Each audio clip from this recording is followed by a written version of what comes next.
যেদিন আমাদের নবী করিম সাল্লাল্লাহু আলাইহি ওয়াসাল্লাম এই দুনিয়া ছেড়ে চলে যাবেন, সেই দিনের একটি ঘটনা আমি আপনাদের সামনে উপস্থাপন করব। ঘটনাটি শোনার পর হয়তো আপনাদের হৃদয় একেবারেই ঠান্ডা হয়ে যাবে। সেদিন আমাদের নবী করিম সাল্লাল্লাহু আলাইহি ওয়াসাল্লাম অনেক অসুস্থ ছিলেন। দেন ফজরের একটু পর হযরত জিবরাইল আলাইহিস সালাম ওনার ঘরে প্রবেশ করলেন। এসেই বললেন, হে আল্লাহর রাসূল, আপনার যাওয়ার সময় হয়ে গেছে। মালাকুল মউত অনুমতি চাইতেছে, যদি আপনি অনুমতি দেন তাহলে তিনি আপনার ঘরে প্রবেশ করবেন। রাসূল সাল্লাল্লাহু আলাইহি ওয়াসাল্লাম অনুমতি দিলেন এবং মালাকুল মউত রাসূল সাল্লাল্লাহু আলাইহি ওয়াসাল্লামের ঘরে প্রবেশ করলেন। এসেই তিনি রাসূল সাল্লাল্লাহু আলাইহি ওয়াসাল্লামকে বললেন, হে আল্লাহর রাসূল, আল্লাহ আমাকে বলেছেন আমি যেন আপনাকে সালাম দিই।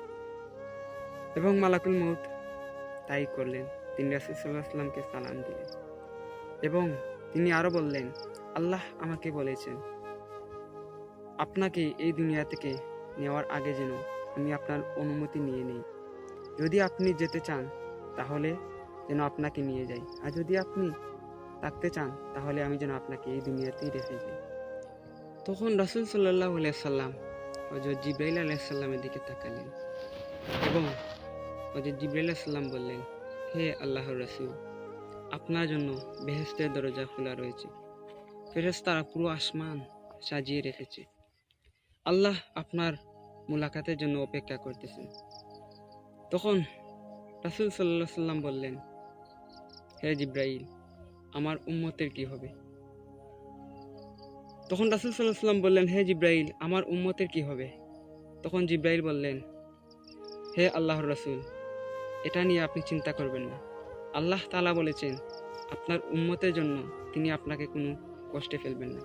তখন রাসূল সাল্লাল্লাহু আলাইহি সাল্লাম অনেক খুশি হলেন এবং তিনি বললেন, আমিও আমার রবের সাথে সাক্ষাৎ করতে চাই, আমি আমার প্রভুর সাথে সাক্ষাৎ করতে চাই। চিন্তা করুন, মালাকুল মউত অনুমতি নিয়ে আসছে এবং আমাদের নবী করিম সাল্লাল্লাহু আলাইহি সাল্লাম এই দুনিয়ার প্রথম ব্যক্তি যাকে উনি সালাম দিয়েছেন, আর আমরা ওই নবী করিম সাল্লাল্লাহু আলাইহি সাল্লামের উম্মত, যিনি দুনিয়া থেকে যাওয়ার আগে আল্লাহর কাছে জিজ্ঞেস করেছেন আমার উম্মতের কি হবে, তারপর উনি দুনিয়া থেকে বিদায় নিয়েছেন।